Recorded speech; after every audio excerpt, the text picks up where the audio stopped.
coming home to come back to Grosse Pointe? Well, I'll talk about my Michigan home later. But I did learn today that there are many architectural landmarks in the Grosse Pointes that have been completely torn apart and painstakingly reassembled. Mack Avenue, for instance. But, well, I suppose I should introduce myself. My name is Wheeler, Altrin Wheeler, or you could call me Staff Sergeant Wheeler, the 1st American Volunteers, the Rough Riders, as they came to be called. But, well, you didn't come here to hear me talk about him. Myself there, you came to see the man, the colonel, as we call him. Well, he was president, of course, you know that, and vice president before that. And before that, governor of New York. He was a police commissioner, public service, civil service commission. Well, it just goes on and on. But we always knew him as the colonel because he was our colonel when we went to Cuba. But I'll let him tell you all about that.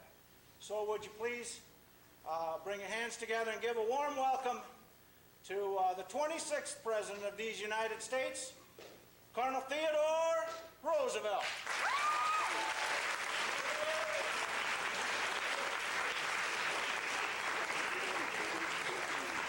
Well, what a bully thing to be back in Michigan. I can tell you the truth that I have been here many times. It's been a pleasure each time, but to be here in Grosse Pointe on behalf of the school systems and of the Grosse Pointe Historical Society is a great thrill for me. I hope it's nearly as thrilling for you. I must tell you as well that I'm aware that many of you have been conscripted here this evening. Now, I would remind you that really the matter of what they call the draft came somewhat after me. You needn't worry. I hope you will, however, give me a bit of credit for some of the history I have seen. And in return, I understand you will be given some history and some credit for being here tonight. I hope it's worth your while. Don't clap yet, you haven't heard me. Now, it's an unusual thing for anyone to clap for presidents in the United States after they've been in office. I don't know how many people are clapping for the present President of the United States, but well, that's all right. You're free to do so. You know, in my time, I have served the Republican Party and the Bull Moose Party, which you will hear about in short order. It's remarkable, though, how after you are out of office, any number of parties will claim you and love you and talk about you. But what I wanted to say to you particularly, I was unaware of how many younger members of the audience, and I'm not speaking down to you, it's just that you are in a position of having history drilled into your heads day after day. Quite often it's a matter of whose history, and is history correct, and is history a static, dull thing? Well, by George, I'm here to tell you that it is my thought that history is an exciting thing, but it must be weighed, it must be balanced. I suppose I have the dubious distinction of having been compelled, just as you, to study history and to see a good deal of history, and even if it does not sound immodest, to make a bit of history. I am reminded, in coming back to Michigan, of two things. First off, of a trip I made here in 1912.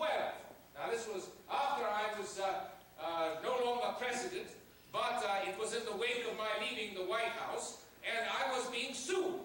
I was being sued, as a matter of fact, by a small newspaper in your Upper Peninsula called the Iron Ore, the town called Marquette. Now, I was charged in this newspaper of three things: of lying, of profanity, and of drinking. All very serious charges, of course. I came here, back to Michigan, with an entourage, including Admiral Dewey himself, others to attest to my character. and I tried to answer those charges which were leveled against me in this newspaper. I said, well, you know, as for the matter of drinking, well, I suppose I am not addicted to any heavy type of spirit. I am used, of course, to perhaps something after a bracing set of tennis. Nothing really to worry about. As far as profanity goes, I don't know many men who have served in the trenches or perhaps gone up against the enemy who haven't uttered a word or two that may not be fit for popular company. Now, on the other count, the matter really was a matter of whether I was lying or not. That was one of the major charges I recall was against me. And I said, well, being a professional politician, you know, one becomes used to perhaps circumnavigating around the truth, not to lie, to deliberately deceive. Of course, no politician would do that, would they? Hardly. And certainly no president would do that, would they? Of course not. You're all good Americans, I can tell. At any rate, I made my case in court, defending myself, and I was awarded damages for the case. I, in effect, won. I maintained the reputation of Theodore Roosevelt citizen. The damages were to the amount of 6 cents. This is all I asked for, because sometimes, you know, much more important than any monetary value is the matter of an individual's character. The other thing I think of in coming back to Michigan is the notion of whether or not things change. A reporter had said to me at the train station, well, Mr. Roosevelt, you must be rather depressed in contrasting what's happening today with your own day. And I said, in what way? And he said, well, for instance, there's a great deal of clamor about our activities on foreign shores, and less concern about what's going on right here in this country.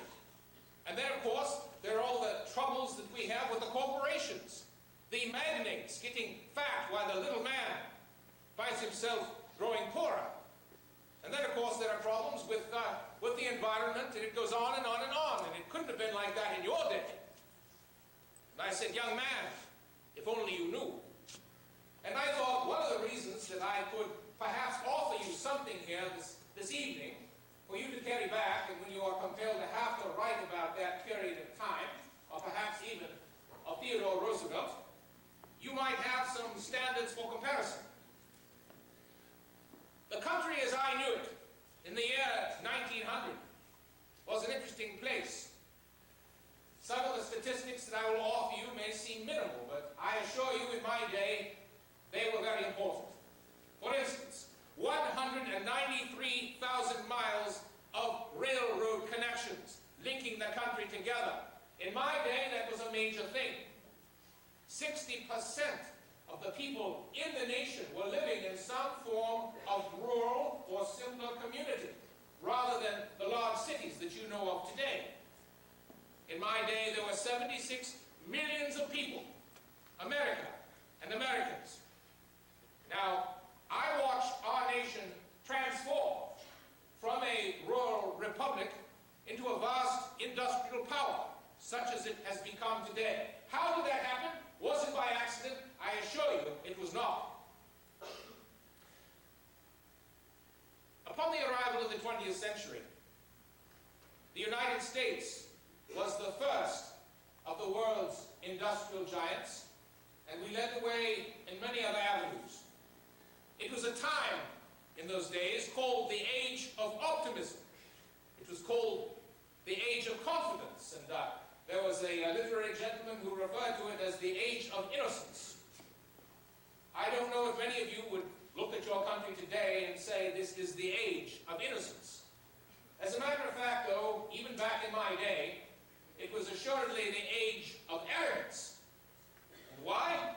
Well, as I was your age, as I grew much older, I witnessed a number of things that were quite reprehensible, that demanded reform. What sorts of things? Well, for instance, children toiling unconscionable hours in sweatshops. The nation was run by political machinery. In some cases, the political bosses controlled even more than the politicians, because the politicians were controlled by the bosses themselves. There was corruption at many, many levels. And in terms of the corporations that you may look at today, well, in my day, believe me, the lords of industry were threatening a good deal. It became a matter to me and many others of who should control America. Should it be the businessman? Should it be the politician? Should it be the average individual? And should that individual have representatives? You know, maybe many people will wonder why politicians exist at all. I did so myself, because in my day, to become a politician, well, I don't know what would have been more reprehensible for a gentleman to be. He ran off to the circus, or I don't know, he became a juggler or a painter or whatever.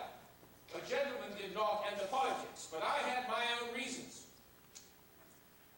I found myself attracted to the idea that there were social reforms necessary. And also that in our American society, a man really wasn't fit to do good work unless he had what I call a fellow feeling for his individuals around him, his co-workers, his neighbors. That each of us had something in common, and that in our ways we could rely upon one another. But then, of course, there's also the matter of who do we rely upon for our leadership. I felt that there was a need to excel in that leadership, and so I took upon myself the work of becoming a politician. I'm very pleased to say, such as Sergeant Wheeler has mentioned, that I have managed to ascend many rungs and served in many offices. The last, of course, being that of President of the United States. I enjoyed being president. I must tell you this. I mean, I saw the opportunity of being president to be able to help people and to be able to bring the nation together. I refer to the presidency as my bully pulpit. It was the kind of pulpit that allowed me to speak out to the people and to the world on behalf of America, and to let them know that we were not timid, and we were not weak, and we were not to be trifled with. Now, what makes me so special to be able to do this? Nothing in particular. You see, I've always been an average man. But by George, I have tried harder than the next fellow on many occasions. And for that reason, I have pushed myself. And I have confronted defeat and difficulty and impossibility, just as many of you have and many of you will. And I assure you that you will prevail. Perhaps not exactly the way you think you might. It becomes a matter of doing what you can with what you have, wherever you are. Now, it may sound as if I am using the bully pulpit to preach at you. But I mean, if one can't expect to have some opportunity to preach after you've been President of the United States, I don't know what else you could do. I have seen a good deal, and it's my attempt to try and share that with you. But it's a long story. It becomes a matter, if I was sitting there in your seats, I'd be saying, well, what brought him to this point? What made him the shy, retiring fellow that you see before you? But I assure you that when I was very young, I fought battles, great battles. As a matter of fact, my first battle was to breathe. You see, as a child, I had asthma. The effect of it, some of you may know, is rather like being strangled. And as an infant, my father and mother, of course, threatened a good deal about whether I would live. My father would open the window in the bedroom and let the winter air rush in, and he would swaddle me up and see that he walked me about the room just so I could breathe that air. As I became a bit older, he would take me out in the carriage through Central Park in New York, where we lived, so I could be exposed to that air. Now, some people will say, that's absolutely mad. I mean, this child could have probably died of pneumonia. Well, I did not. I grew stronger eventually, but I was always a rather weak individual. My eyes were always weak. My lungs were weak. But there came a time when my father said to me, you must build up your body and you must build up your mind. I had tremendous respect for my father, Theodore Roosevelt Sr. He was the finest man I've ever known. Perhaps also the been afraid of. I learned from my father, however, that one treated others indeed as you would have them treat you. As a youngster, I found myself attracted to what I later embraced as the strenuous life. Only this morning, I was out doing a vigorous course on, it's another Grosse Ile, some distance from here. And I was, the gentleman I'm staying with out there, we were taking a bracing walk, and it reminded me of the old days when, as president, I would lead guests and people I was meeting with through Rock Creek Park in Washington. So vigorous were our jaunts that I had a sort of unwritten rule that one kept a straight line, or at least one followed the president. And if you came to any barriers, you didn't go around them, you went over them. If you came to a stream or a river, you didn't go around it or over it, you went through it. I remember on one occasion the French ambassador followed me through the stream in Rock Creek Park, and he divested himself of his outer garments but left his gloves on because he felt there were ladies present. Very strange. The need, however, for the strenuous life. I suppose some of you will look at this and say, here's an example of someone very strange who felt that in many ways he had to overcome his difficulties. And indeed, that is exactly what I'm telling you. Now, I, as a child, began to exercise more strenuously. As I grew older, my father, because I was frequently picked upon, got me boxing lessons. And I learned the fine pugilistic arts. And I also ran a good deal. And I suppose, metaphorically, I have never stopped running.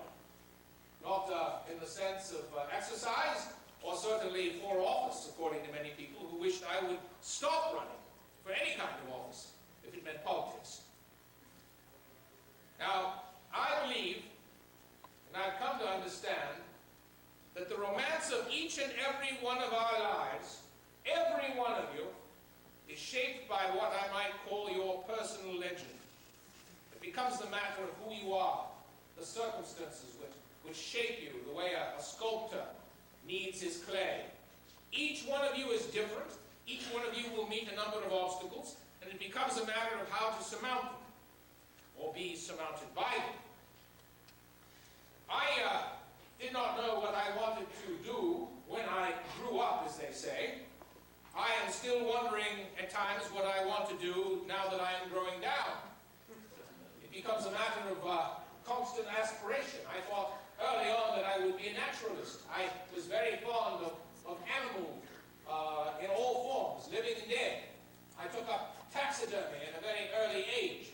As a matter of fact, they were rather disconcerted in our house because the maid would frequently find a dead mouse in the refrigerator and the butter dish, or I would return from my forays pulling out a dead mouse or some form of small specimen, and I intended to work on it, and included in my Roosevelt's Museum of Natural History.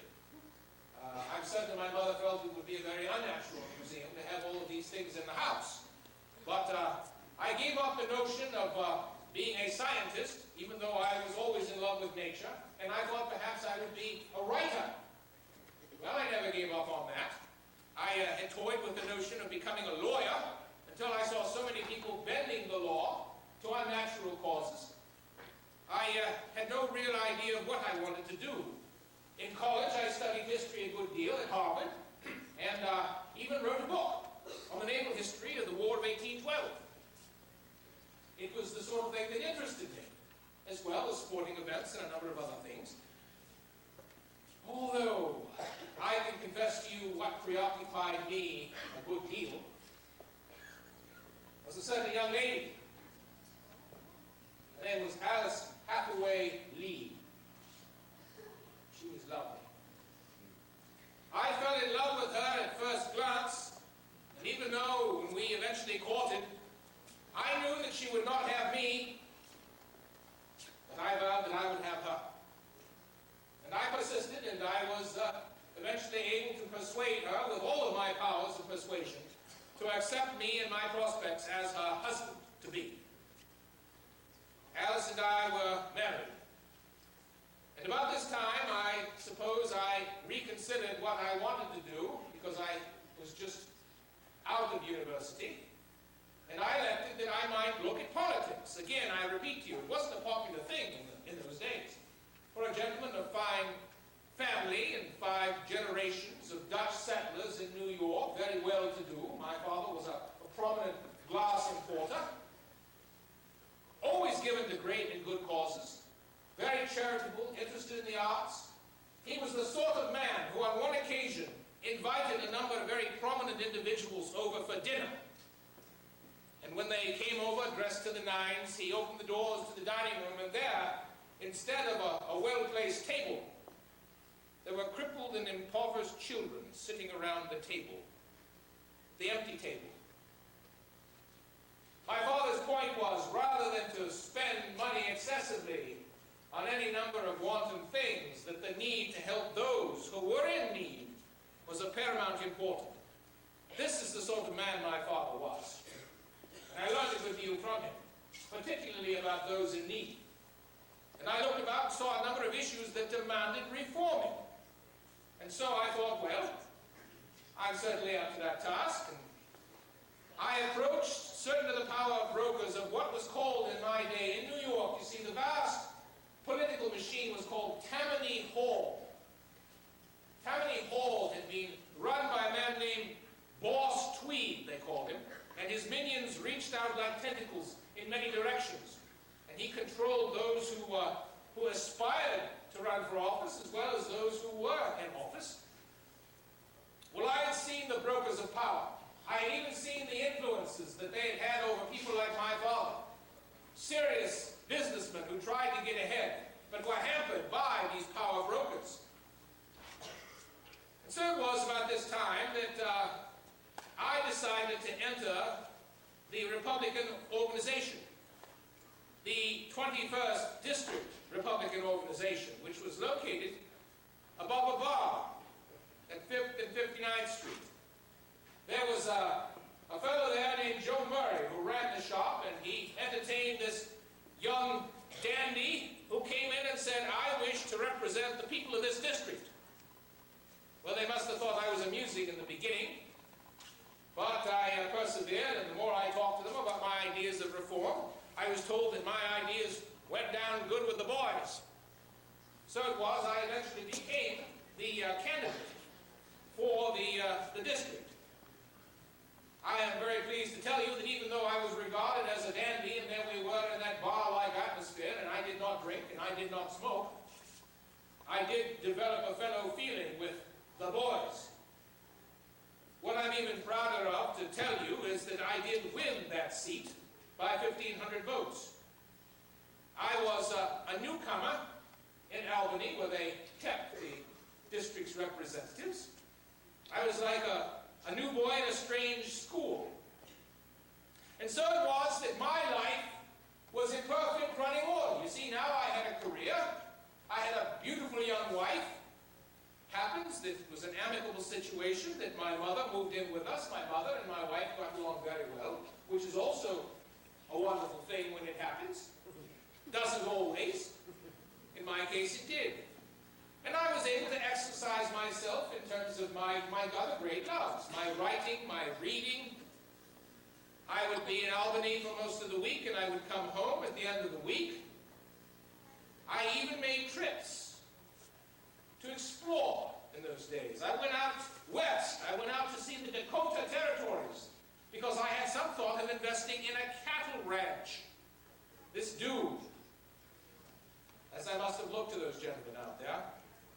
Well, what I'm trying to tell you is that sometimes when you're least expecting it, life takes a turn. I felt that my life had taken such a wonderful turn, particularly when I found that my wife was expecting our first child.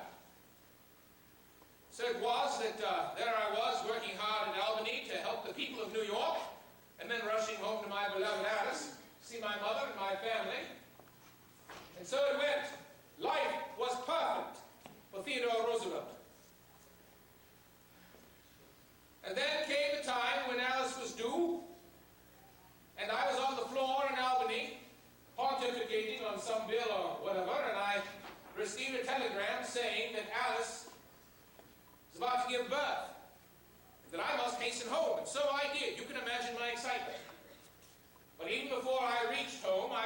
second telegraph that said Alice had taken ill. There had been some sort of complication.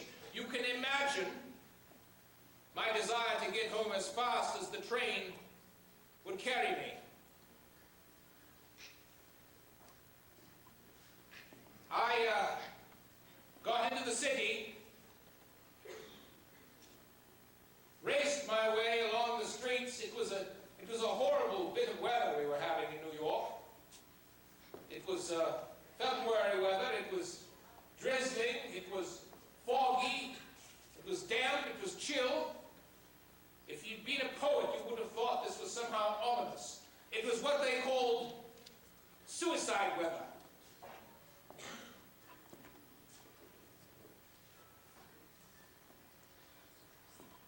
When I stood at the corner of our street and saw our house, it was lit up from top to bottom, and I thought, well, this is probably wonderful. My child has been born, and no doubt the family has assembled to celebrate, but something seemed to hold me back. As I walked toward our house and up the steps of the front porch, even before I could touch the doorknob, the door was thrown open, and there was my brother. And he looked at me with fury on his face, and he said, "This is a cursed house." And I said, "What?" He said, "Mother is dying, and so is your wife." I said, "What?" What? Alice had given birth to a little girl, but she developed complications called Bright's disease, a kidney disease. She lay in our upper bedroom, and below stairs, the other bedroom, was my mother, who was been taken with typhoid fever. How was this possible? I held my wife in my arms, and she did not even recognize me. Without attempting to over-dramatize, I'm certain you can imagine some of the things someone might feel. My wife died. A few hours later, my mother died.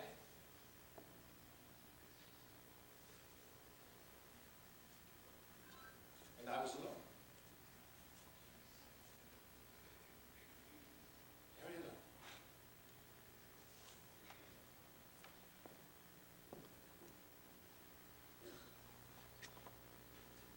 Well, one must persevere, yes. One must press on, yes. Always. One must never give in. We named the little girl Alice after her mother. I, however, was taken by such a dark cloud. I was surrounded in suddenly the very reverse of everything I'd felt before. That feeling that you have that your life is working so wonderfully, and then suddenly it begins to come apart like a carriage that's run into a wall. In my instance, I felt that indeed it was as if there were a curse on our house. And then there was our other house on Oyster Bay. Sagamore Hill was going to eventually be called. We thought at first it would be called Lee Home for my wife. Now the house meant nothing to me at all. Not at all. The only thing that meant anything at all to me, I suppose, was my responsibility to work. And what I owed the people of New York. And so I addressed myself to that. In the year 1884, President Grover Cleveland was going to be opposed by the Republican Party.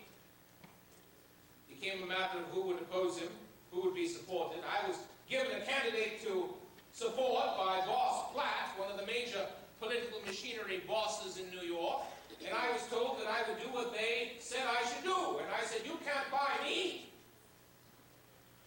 They said, "Roosevelt, you can go up, you can go out. Make your decision."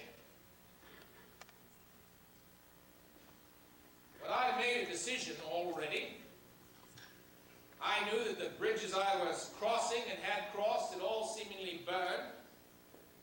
And so I did what I was basically expected to do, but little did they know that my bags were packed. I was asked by a reporter what my feelings were about going in certain directions against my own better lights, and I said, I am a Republican, and the party has spoken. But in my heart of hearts, I suppose I knew that the voice of the people might be the voice of God in 51 cases of 100, but in the remaining 49, it might be the voice of the devil, or very worse, a fool. And I knew I wanted none of this anymore, and so I boarded a train, and I took off for the Badlands of Dakota. I must tell you that without the experience I faced in the Badlands, I suppose I should never be standing here before you today. I think that time is where the romance of my life really began. I think it had to do with the rugged terrains of the Badlands, which were called that simply because they looked bad, they looked desolate. They looked the way that Poe sounds. You know, the feeling you get from Edgar Allan Poe's poetry, well, that's the way the Badlands hit you visually. And I led a rugged life among rugged folks near the Montana border, near the Little Missouri River. I found property to buy, and I established a ranch, and I involved myself with all sorts of hard-scrabble people, cowhands and drifters. I learned how to deal with predators of all sorts in those wilds, particularly two-legged predators. It's not unusual at all for most of them to be carrying weapons. For myself, however, I had decided to prepare for going to my Badlands adventure. I had gone to Brooks Brothers in New York and had them design, well, a knife and a belt buckle and a pistol. And I had a very handsome fringed shirt that I knew that if I wore it, I'd get a good deal of attention by the time I got there. And I must tell you, when I got there wearing that shirt and my spectacles, I did get a good deal of attention. Let me see, what was it they called me? Four eyes, storm windows, that dude Roosevelt. I was not a particularly good shot, nor was I a great rider in the saddle, but I tried harder, and I think I earned their respect in many ways. I was there with them in all the rough terrain and on the ranches, and on one occasion, well, I even went after a group of bad men who stole some property of mine, and we traced them and we tracked them. And when I held them down at gunpoint, I actually took a photograph of them with my own camera. I wanted to capture the experience. Now, some of you are laughing at that. I think it's a matter of recording things for history. You're the same type of people who are laughing as when, well, you might have been behind me in a gaggle of horses when I turned to the cow punchers behind me and I said, hasten forward quickly there, you fellows. They looked at me strangely, or whenever I would get very angry and say, by Godfrey, where one fellow just looked at me and shook his head and walked away. But there were a few times, I suppose, when I could earn their respect. Was in a saloon one evening, and there was a ruffian in there who was holding the place hostage, you might say, and he insisted on buying a few people who were in the saloon a drink, and he came to me and said, he'll have a whiskey. And I said, thank you very much, but I really don't drink. He said, he'll have a whiskey. And I said, well, I'll tell you what, perhaps something lighter, perhaps some seltzer, a sarsaparilla. He said, you'll have a whiskey, and you'll drink it. And I said, see here, I'm really not about to take orders from anyone. He said, you'll have a whiskey, and that's all there is. He began to reach for his pistol, and at that point, I remembered my pugilistic skills as a boxer. And I bam, bam, and down he went on the canvas.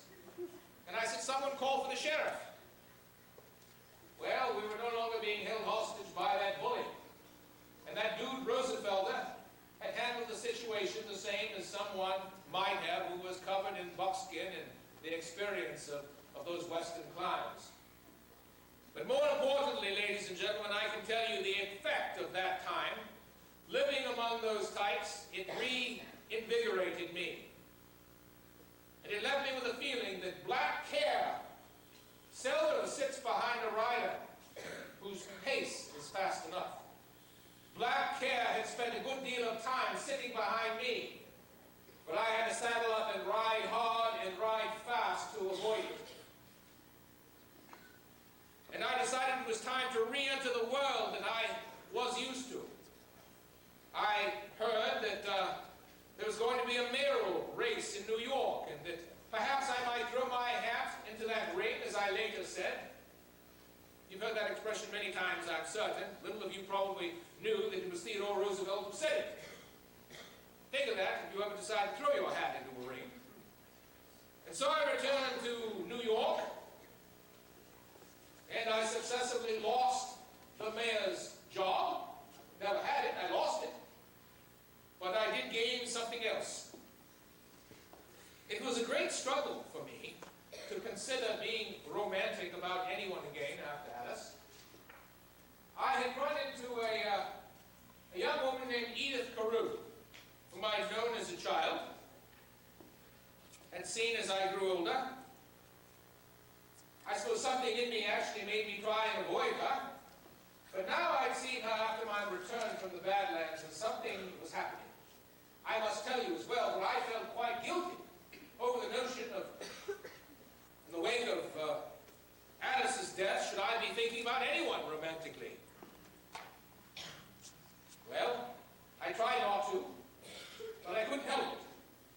Eventually, the next time Alice, little Alice, my daughter, who was being cared for by my sister, I looked at her and I thought, well, perhaps it would be good for her to grow up in a full-fledged family again. And I began to think of Edith, perhaps as a wife, but I was still plagued by guilt. Does that sound very old-fashioned to you? I did do what you probably expect I would have done, and that is that I proposed to Edith, and we were married. We honeymooned abroad. And I found myself thinking, even though we were out in the country, of America constantly. And I said, you know, I'm so proud to be an American. By George, I love being American. I love being a citizen of the United States. What a great country. I wish everyone knew. And she said, Thee, I wish you would just keep your voice down. Everyone here in the cafe, we were in Italy at the time, everyone here knows how much you enjoy being an American. I wish fewer people would know it. And I said, but you know, I'm just a patriot. I've been a patriot from the time I was a child. I remember, do you recall the time we were together on that particular 4th of July, whatever his name's house was? We were all out there, and I managed to toy with a cannon the gentleman had on the grounds, and I found some cannonballs, and I thought, what a bully thing it would be to set that gun off. And she said, yes, Dee, I remember. And you went into the gentleman's study, and you were looking for gunpowder when your father found you. And I said yes, and I was paddled for that. I should have been commended for being so patriotic on the 4th of July.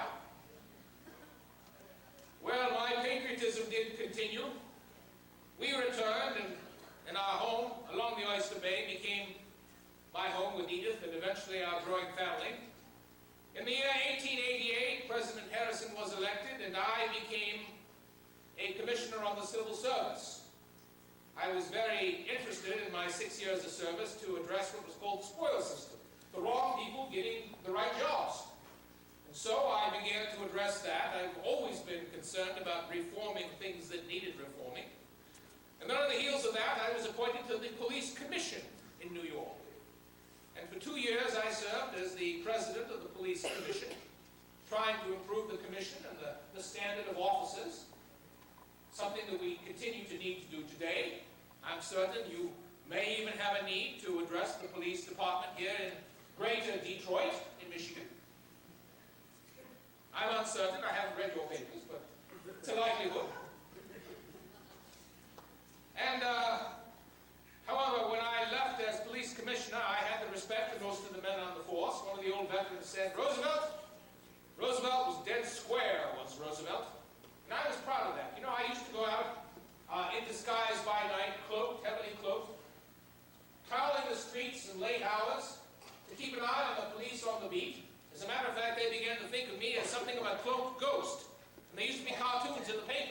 seeing this phantom-like figure with big teeth and spectacles out there roaming about. Well, in the wake of that, I was unemployed. I had nothing to do. A very difficult thing for a busy person. At the time, President McKinley was a difficult person, I thought, for me to receive some appointment or favor from, to try to become involved with the government, because he'd been told certain things about me. Someone said, Roosevelt is a cowboy. He's just someone you can't rely on. He goes his own way. And, well, he was prevailed upon, was McKinley, and I eventually received an appointment as Assistant Secretary of the Navy. My duties, wherever I took them up, required a good deal of ardor and zeal, but I must set the scene for you. In the year approximately 1898, something was happening in the world. The island of Cuba, not very far off the Miami Peninsula, on Cuba, there was a great deal of difficulty taking place because the Spaniards, the evil Spaniards, were taking the poor people of Cuba, and they were inflicting all sorts of miseries upon them. They were imprisoning them, they were torturing them, and it seemed that these rebels in Cuba needed some form of assistance to repel the Spaniards. And I thought, well, these types of human rights infractions needed to be addressed. And America needed to address them.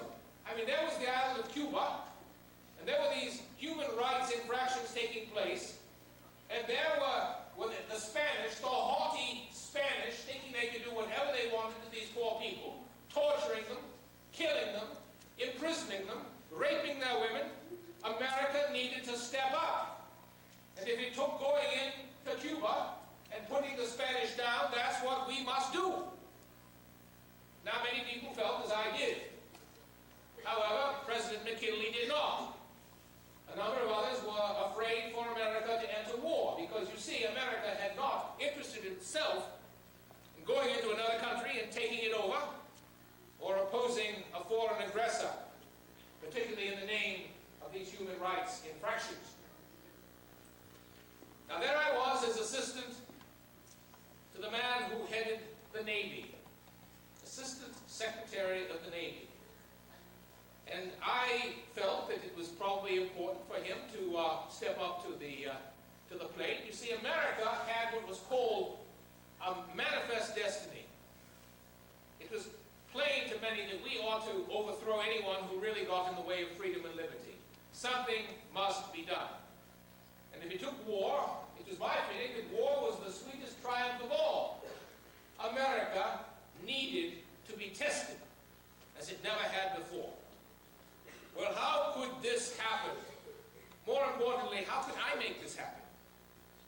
You know, it seemed to me that my life had trained me for this. And there in the Naval Department, I saw America's destiny writ large. I saw how our Navy was deployed. I saw the ships coming and going within the realm of Cuba. And then several things happened. Certain things you may have heard. The American ship, the USS Maine, was moored in Havana Harbor when it was blown up.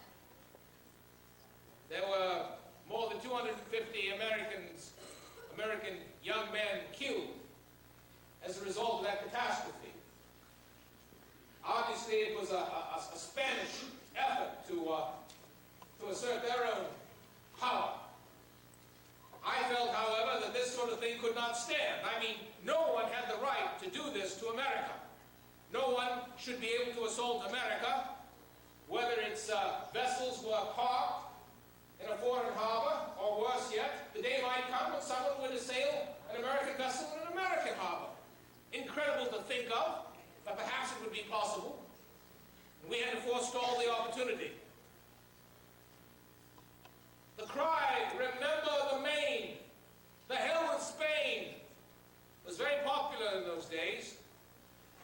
There was a cry for a war of independence in Cuba, which was taken up by the newspapers.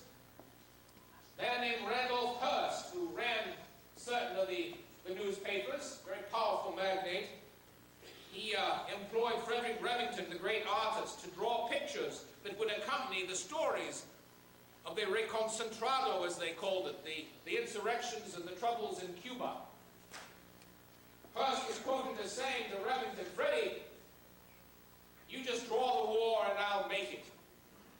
And through the stories of blood, blood, blood, day after day, the newspapers incited the public, really, into a mood of taking up arms against Spain and of going to Cuba.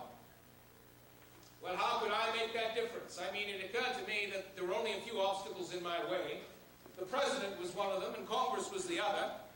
But if I could get past them, well, we might see some difference. And as a result, one particular weekend, when my employer, the Secretary of the Navy, was at home, I think he had a toothache or something, he left me in charge. He left me in charge. And I had a good look at things on the board in terms of where our ships were, and I immediately began taking orders about deploying ships, sending shipments hither and yon, preparing for a military engagement. Well, I can tell you, by the time that Secretary Long returned the following Monday, he said, "You are like a bull in a china shop." They became very alarmed when they saw that some of our naval deployments were actually moving because I had made the move. McKinley, for himself as president, did not come down hard on me, even though he had heard that I said that the president has a spine like a chocolate eclair over this issue.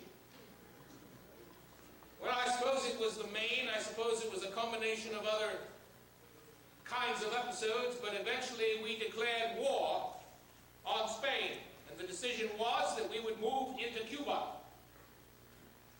Admiral Dewey headed for Manila Bay, and regiments were being raised. And now I thought this was my grand opportunity. This was my opportunity to see war at first hand. I vowed that I wanted to be involved. I would go anywhere I could get shot at. I needed to see this type of valorous action before me. Now, there are some people who will say the reason Theodore Roosevelt decided he had to go to Cuba was because his father did never serve at all during the Civil War. My father was a friend of Abraham Lincoln. He was a great patriot, but he did something that many people of his day did.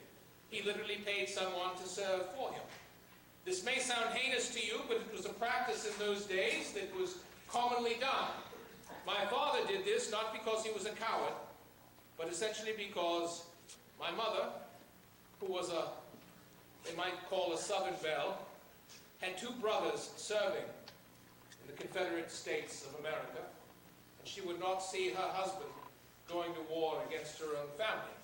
So my father had volunteered to head an allotment commission which visited the various posts close to the battlefields, and he took up the work of the soldiers in the field and how they would receive their pay for being soldiers and take care of their families. It was not very complicated. Some have said that is why I decided to go to war. Some have said I was simply crazy. I was simply mad. Either that or I had a thirst for blood and I had never tasted it. I felt, however, that it was time for me to join the fray, and I knew that I would leave my wife's deathbed, if only to be where the action was. Particularly when I heard there were certain regiments being called up, and there were certain regiments comprised simply of some of the Southwesterners that I had come to know and admire so much. I did not want a desk job during this war. I felt that my training, well, at least my militia training as part of the reserve had helped me a good deal. I suppose I could have gone to someone of great influence and said, let me command a regiment. It's true, I did not have superior military training. I felt, however, if I was to get this out of a book, I might be able to master it in, say, a month, but I didn't have the month. I was afraid the entire scenario would be wrapped up and ended. What would I do if the war had come to a peace and I had not found my place in it? So it was, I said, I'd like to be involved with one of these special regiments. And so it was that the 1st Volunteer Cavalry was assembled. At its helm was Leonard Wood, who had been a fine officer and a medical man, and he was a wonderful leader, and we had the opportunity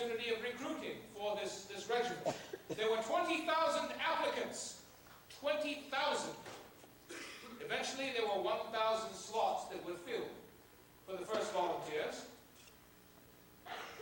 Here's an interesting statistic for you. At that point in time, America's officers and serving men totaled 28,000 men. Total. Complete. 28,000 is the size of our martial army. Curiously, the size of the Spanish army was estimated to be about 28,000. Imagine the number of persons you could probably put into a football stadium was the size of America's military might. And now here we were creating this first volunteer cavalry with 1,000 persons. But what a retinue they were. I call them children of the dragon's teeth. King Arthur never had such a retinue. And they came from all walks of life. We had Indians. We had America's polo champion.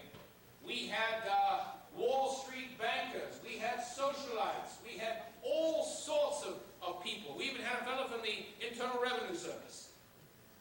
They didn't worry about him coming back. At any rate, this first volunteers group was assembled, and we were getting ready to go. We had yachtsmen, we had a Scottish lad, we had a tennis champion as well, and we were ready to go. The plan was is we would drill, and we would find ourselves in Texas, and eventually go on to Florida, and from there we would be shipped out to Cuba. And there we were, I remember. I was very, very pleased to be there and very excited. I had gone back to Brooks Brothers. I had a dozen or so additional pairs of spectacles because I knew if I was in the middle of battle and I broke my spectacles, I would be in dire straits. I also had them design a specific blue uniform for me. It was gorgeous. Quite even nicer than what I had taken to the Badlands. And we met. There we were in San Antonio, within the shadow of the Alamo, where Jim Bowie and Travis and Crockett had fought. We eventually moved on to Tampa, which would be the place that we would be shipping out, you might say. And eventually we took an old rusted tub called the Yucatan. We thought we were able to board it and get ahead of the other fellas. Turned out that we were stuck in the bay there for a week with no sewage really on the ship. It stank. It was miserable. But we were buoyed up by the notion we were going to war. We were going to take on the Spaniards. And when eventually we found ourselves realizing what we were doing, we knew one thing for certain. And that was that we would have the opportunity of fighting for America, of seeing America tested. And of course, without any doubt at all, Theodore Roosevelt would have the ultimate opportunity of testing himself. And with that, I knew that, like my fellows, now as second in command of the Rough Riders, there would indeed be a hot time in the old town tonight. Charge!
sang on our way to Cuba, and we sang it while we were in Cuba. Sang it coming back. A lot of people wish we would stop singing it.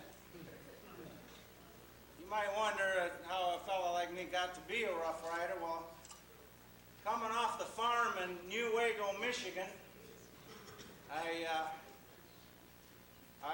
bumped around here and there and found myself in Prescott, Arizona, in the Great Wild West.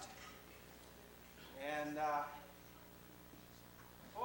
adventure or two introduced me to a fellow by the name of Bucky O'Neill. He was the sheriff of Prescott, among other things.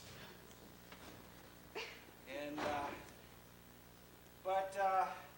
after our initial introduction, we got to be pretty close. And remember, there was one time we were escorting a prisoner, and we had stopped. We'd stopped for water and the horses, and I come upon a hole, big as this carpet here, big hole. I got looking at it, and I kicked a rock down into it. And then here it hit the bottom. I went and found a bigger rock. And I threw it down the hole. Still didn't hear it at the bottom. I looked around and there was a railroad tie. Heaved up the railroad tie and shoved it over the side of the hole. Didn't hear nothing. Except I heard this screaming sound, and our prisoner come running hell for leather. Jumped right down in that hole. Ah! Buck come up to me and says, "What happened?" I said, "Well, I found this hole, and I can't figure out how deep it is, and while I was looking at it, the prisoner come running along, jumped in the hole." Buck looked down the hole and says, "Well, that can't be. I tied him to that railroad tie."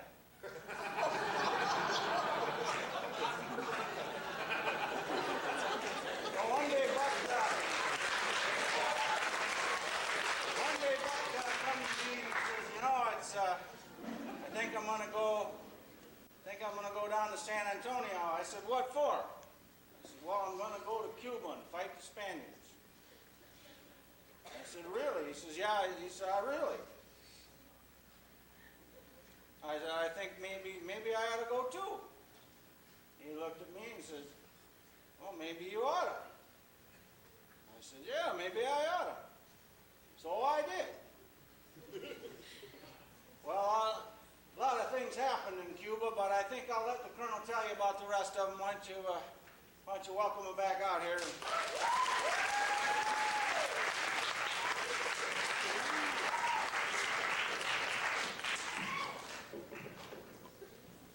These stories must seem ancient to you.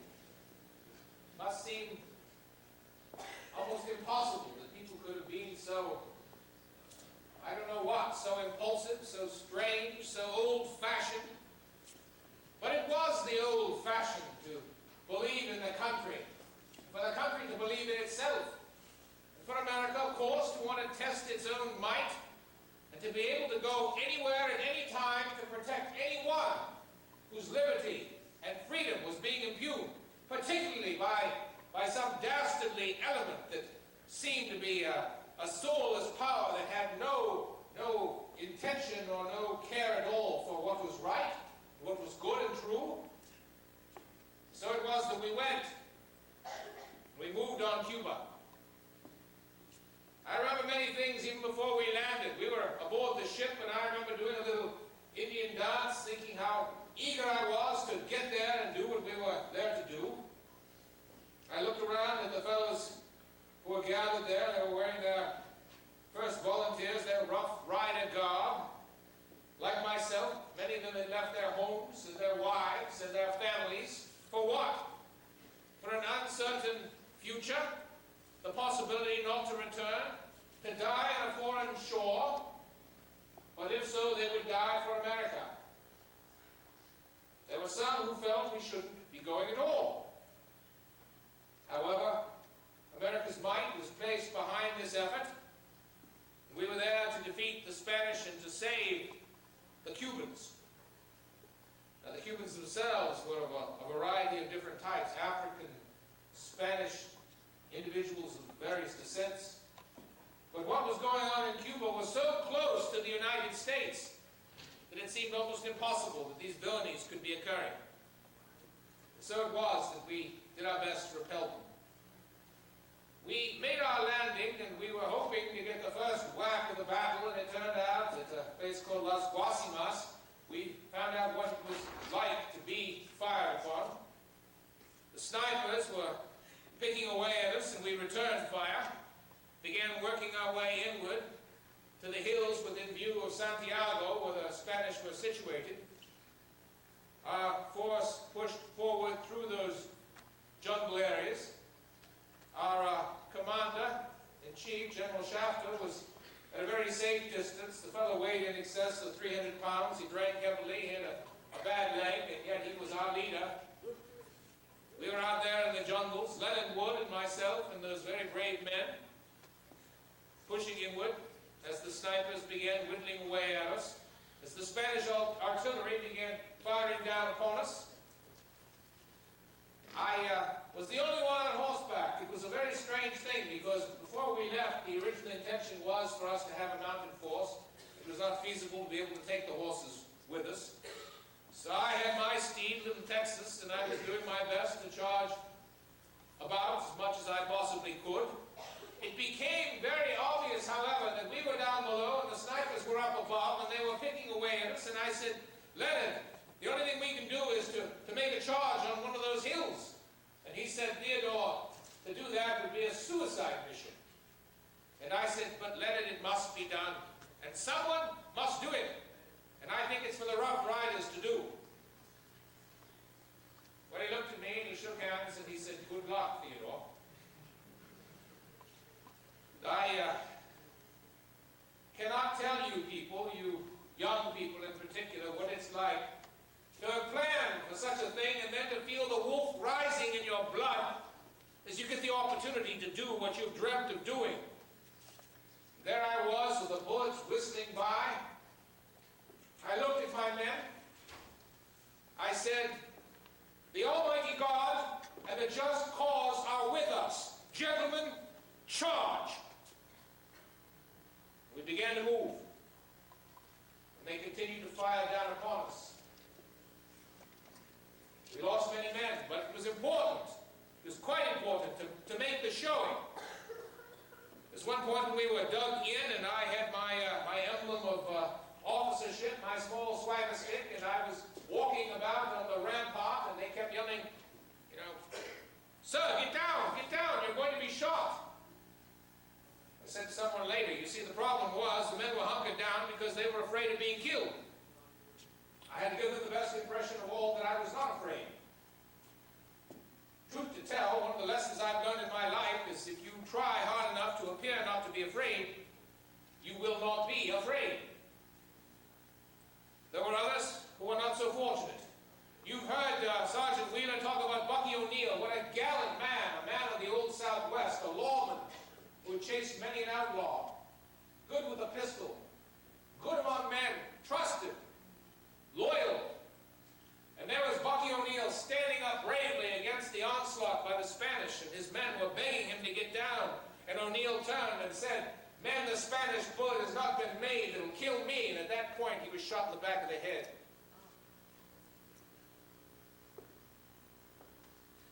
I remember riding into the fray, and I saw a fellow who was practically, he could have buried himself any deeper, he would have. And I looked down and I said, it doesn't get any better than this, does it, old fellow?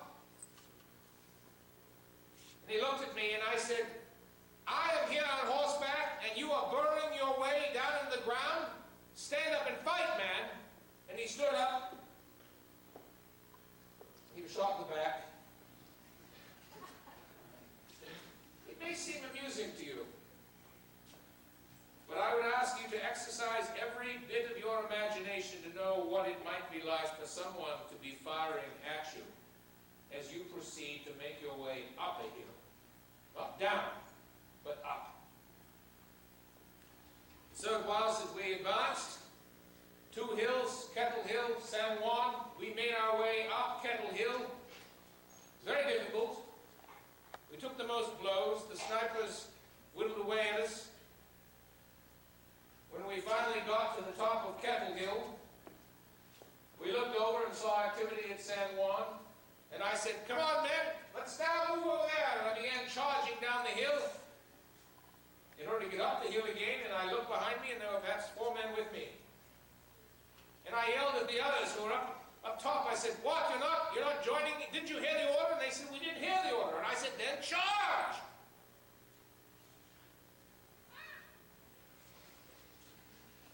And we took San Juan Hill. Well, 16 days later, the Spanish had surrendered. I tell you, it was the crowded hour for me. That's what I called it, the crowded hour. I felt everything I'd been, everything I could be, consolidated during that episode. It was the greatest day of my life. And when it was over, I tell you, strange as this will sound to you, I was sad.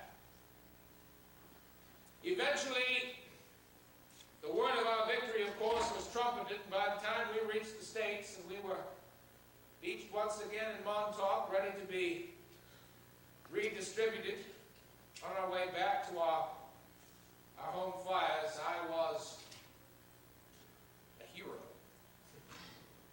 It's a strange thing to be a hero. It's not a bad thing. I don't know how many of you, if you were being accused of being one, would deny it entirely. And I felt, however, that it was my great adventure, and it would perhaps be a stepping stone to something else. And as it turned out, it was. I was offered the opportunity of becoming the governor of New York. I was also offered the opportunity of having a steady converse with those bosses in the city. Chief among them, Boss Platt. Platt didn't like me, I didn't like him. He said if I played the game, I would probably be successful. I interpreted playing the game as becoming governor of New York and being the best governor I could be.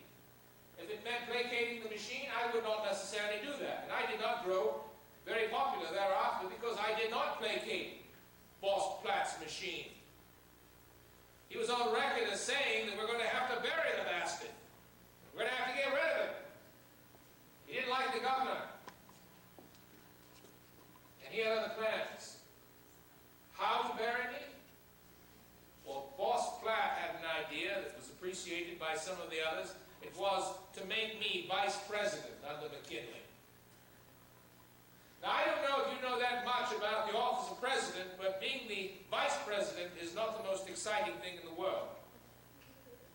They used to say that a mother had 2 sons. One was a sea captain, and the other was vice president of the United States, and they both left home and were never seen again.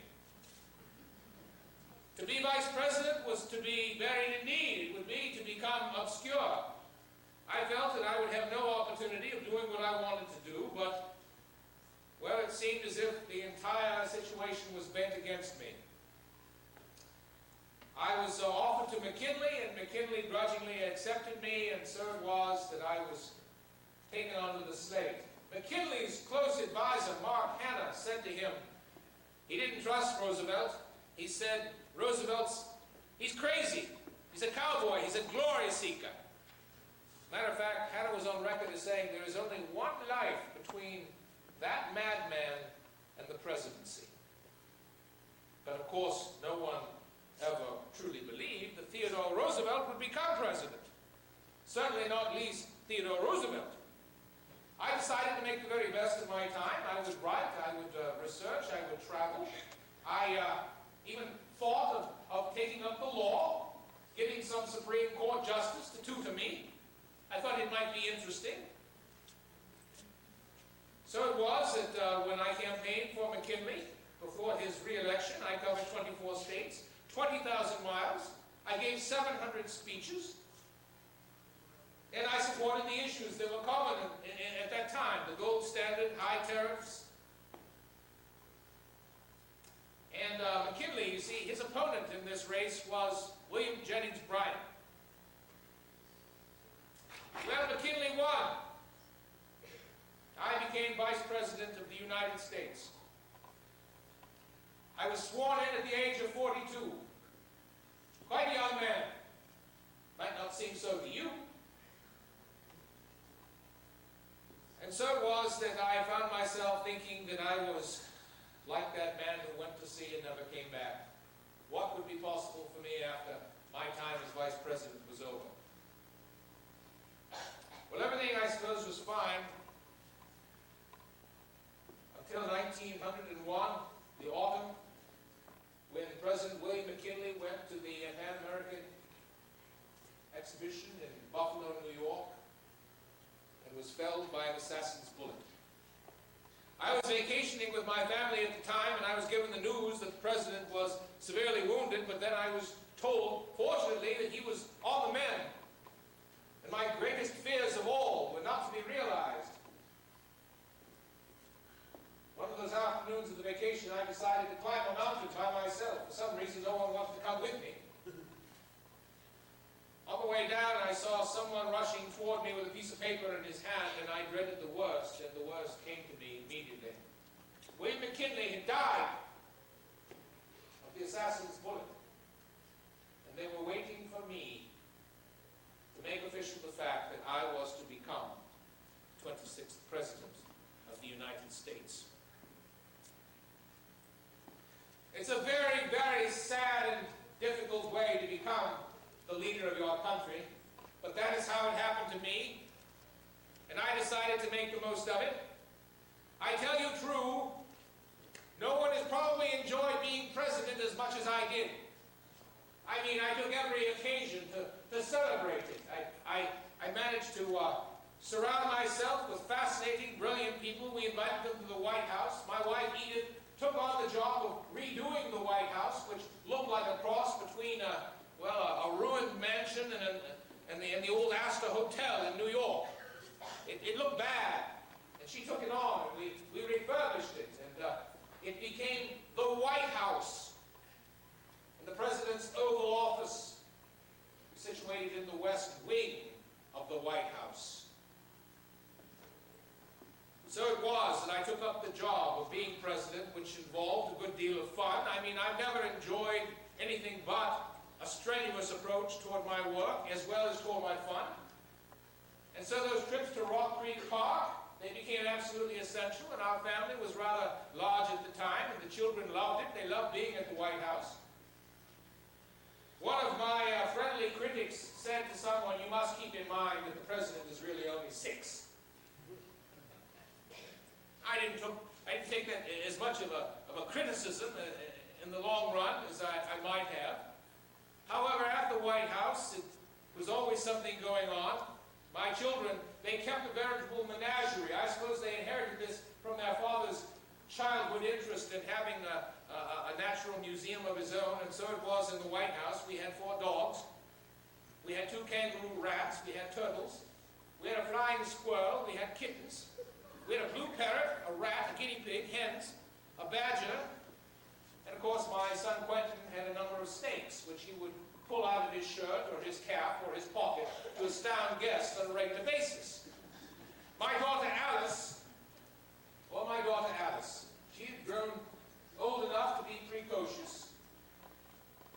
I look at some of you young ladies, and I'm certain that you were never as precocious as Alice.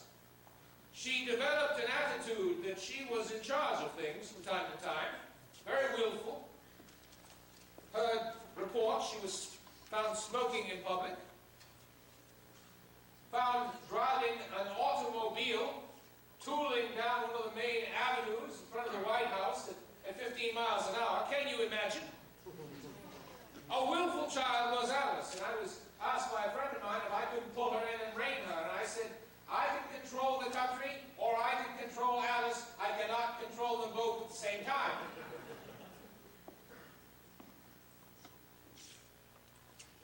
But there were a number of reasons that I look back at that as a very fond time.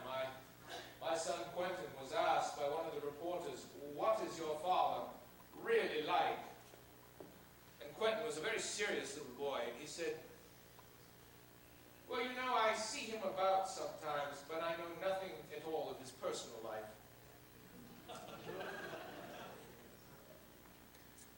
Well, at the time, his brothers brought his pet pony in the elevator up to while the little fellow was in his bedroom sick. We were having some state delegation hearing the sound of horse hoofs on the ceiling. And I suppose they merely attributed this to the Roosevelt White House. But it was not all a party. At the time, the trusts, what they called the trusts, these business magnates, the conglomerates, were causing a great deal of unease in the country. It was being run by what many people called robber barons, and at their vanguard was a man named J. Pierpont Morgan. Morgan was so rich he had more money than the United States Treasury. He had consolidated many of his business interests, and some of these consolidations seemed to border on being illegal, and so we tackled them. Well, Morgan was not pleased, and he was not used to the government coming after him. And he sent a message to me that, well, maybe we can just work this out. You have your man meet my man. And I said, absolutely not. The question is, who is running America? Not J.P. Morgan. The President of the United States is running America. And so it was. We dealt with a number of very particular issues I will not bore you with. But we dealt with issues such as the coal strike. The coal miners and the coal mine owners were at loggerheads, and I finally threatened to bring the United States Army in to occupy those mines, to be able to allow the coal miners to do their work. They were not happy with the threat. J.P. Morgan was not happy with us going after him in a number of antitrust suits. I suppose I hit them hard, but you see, I have never liked the idea of soft hitting. I suppose for those of you, any football aficionados in this crowd, well, my philosophy has always been that don't flinch, don't foul, but hit the line hard. And when it came to the business of government, I did exactly that. It was my intention to anyone who thought they could take advantage of the country or its leadership, well, they would have to count on the president being there. And so I developed an image of toughness. You know, it's a funny thing. Sometimes it's not what you do that you are remembered for, but what you do not do. I was in Louisiana, there officially to settle a boundary dispute, and I thought I'd get some hunting in. And they said, well, there's some bear hunting possible. And I said, well, that would be a bully thing.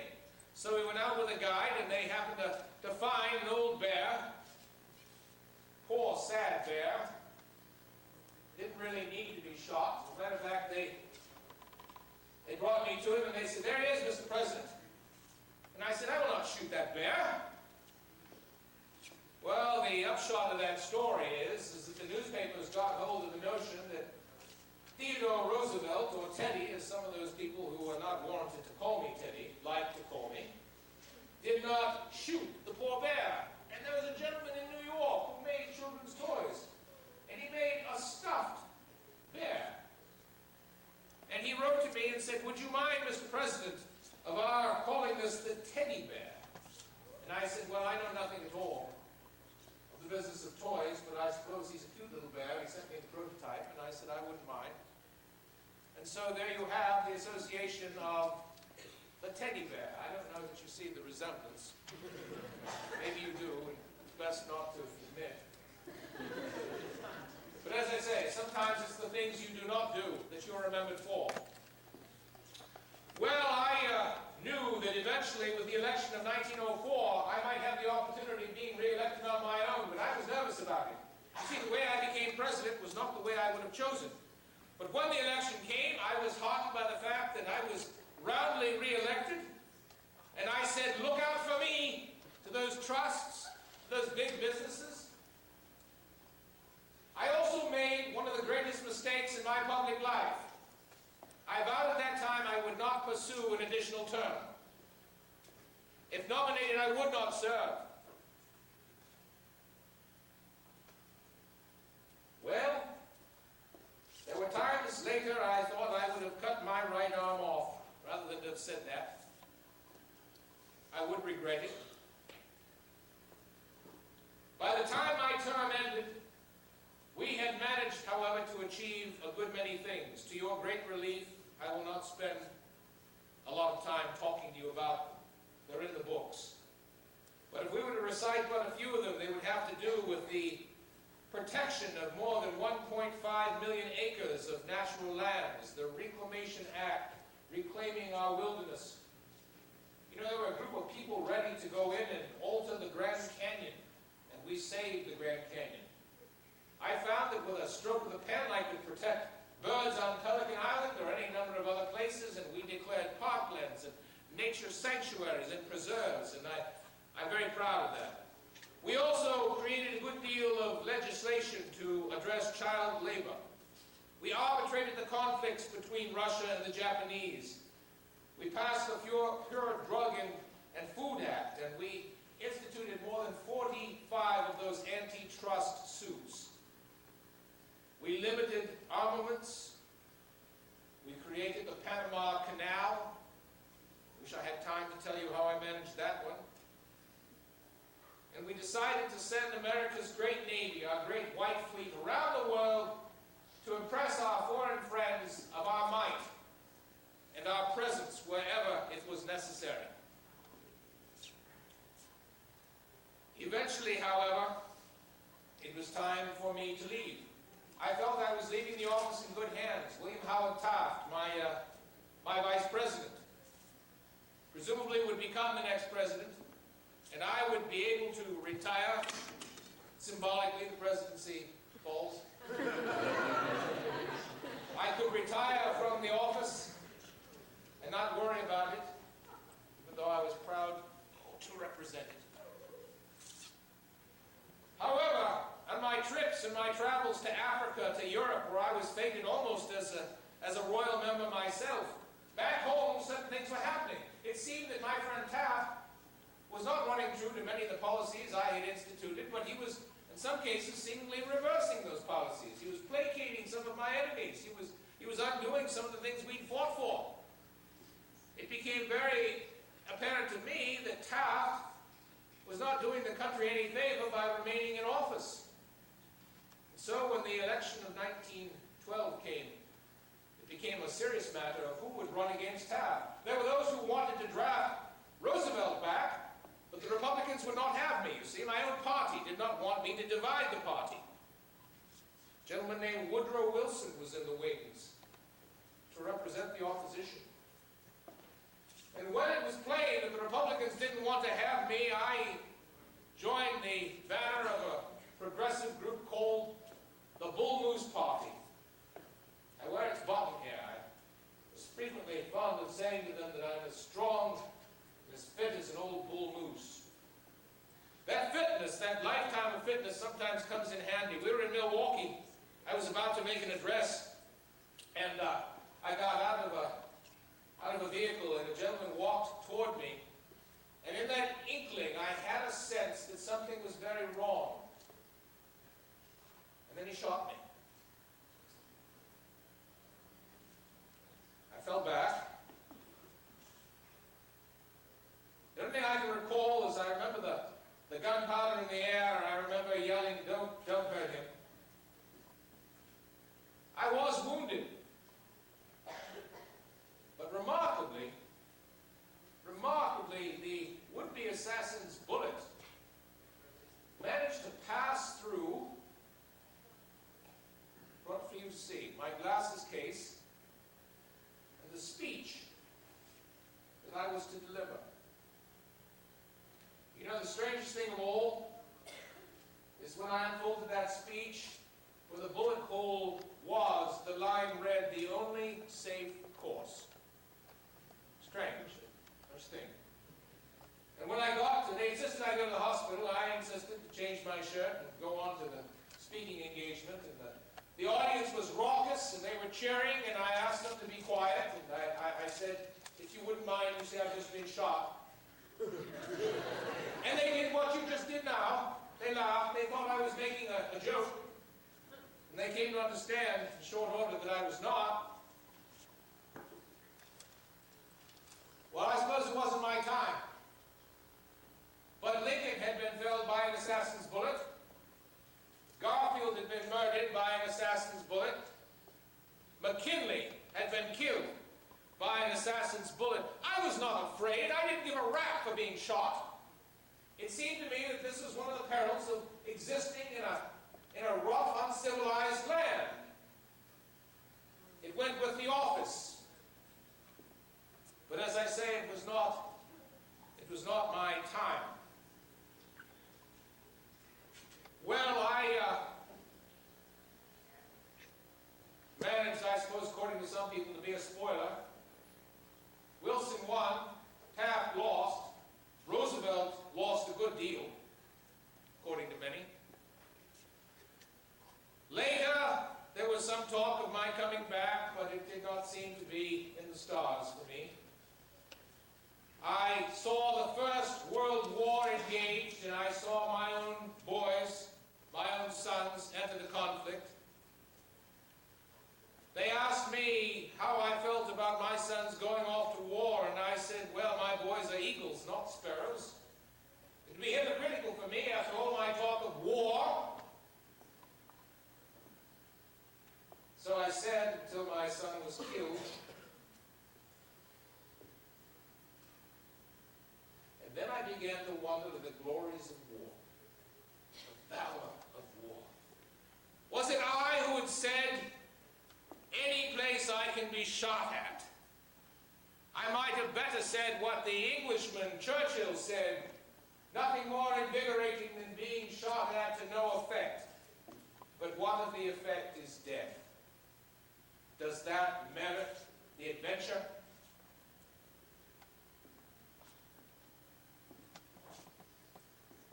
Well,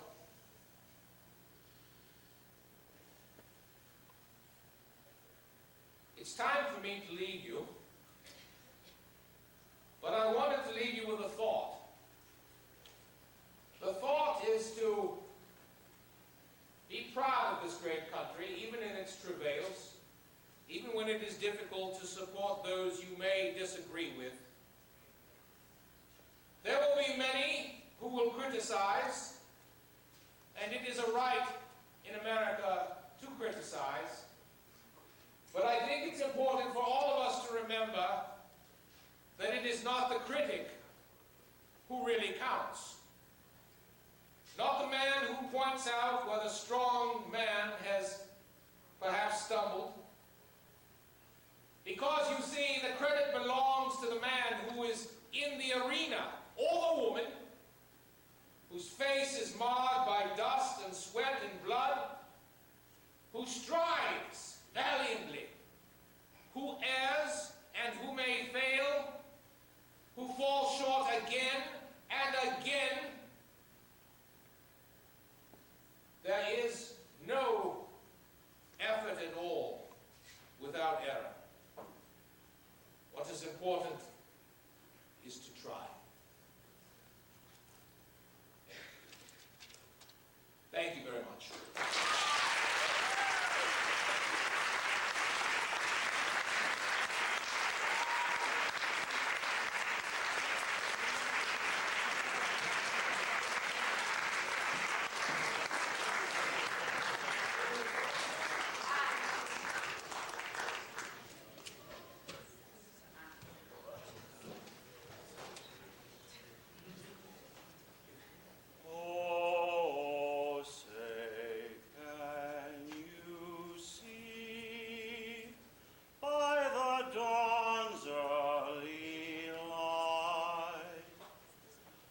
So proudly we hailed at the twilight's last gleaming, whose broad stripes and bright stars through the perilous fight o'er the ramparts we watched were so gallantly streaming,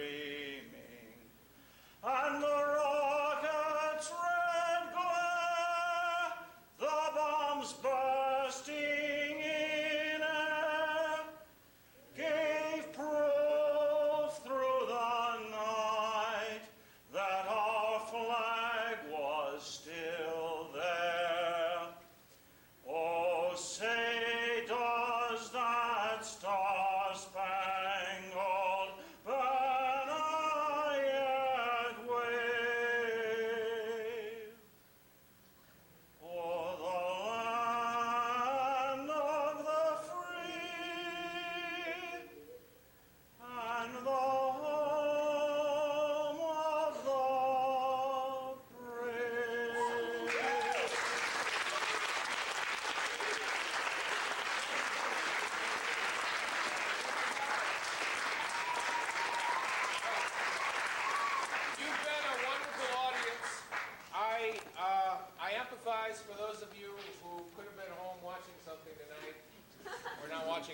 But you've been very kind, you've been very patient. And I hope what you do appreciate is the fact that this was, for good or ill, brought to you by the Historical Society, because they're just not a stodgy group of people. They are interested in bringing history to life, the same as is painfully present to you every day when you've got to crack that history book.